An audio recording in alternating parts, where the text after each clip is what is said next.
આ પ્રશ્નમાં એવું પૂછવામાં આવ્યું છે કે જો બે સંખ્યાનો ગુણોત્તર 2:3 છે, જો બંને સંખ્યામાં 4 ઉમેરવામાં આવે તો તે ગુણોત્તર 5:7 થાય છે. તો મૂળ સંખ્યાઓ એટલે આ જે ગુણોત્તર જે સંખ્યાઓનો છે તેનો તફાવત આપણે શોધવાનો છે. જ્યારે પણ આવો સવાલ પૂછાય ત્યારે આપણે મૂળ ગુણોત્તર લખશું 2:3 અને ઉમેર્યા પછીનો ગુણોત્તર લખશું 5:7. બરાબર છે.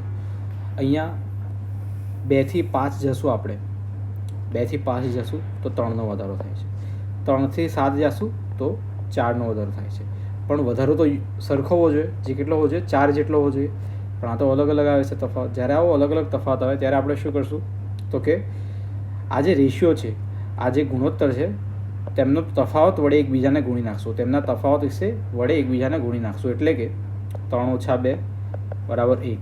તો આપણે આ ગુણોત્તરને 1 વડે ગુણશું અને 7 - 5 બરાબર 2. તો આપણે આ ગુણોત્તરને 2 વડે ગુણશું. તો નવો ગુણોત્તર શું થશે?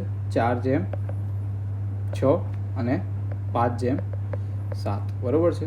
હવે શું યુનિફોર્મ આવે છે? 4માં 1 ઉમેરીએ તો 5 આવે, 6માં 1 ઉમેરીએ તો 7 આવે. હા, તો હવે આપણે આપણે 1 પોઈન્ટ વધારે બંનેમાં, ત્યારે આપણે કેટલો, પણ આ 1 પોઈન્ટની વેલ્યુ આપણે કેટલી આપી છે તો કે આપી છે 4 બરાબર.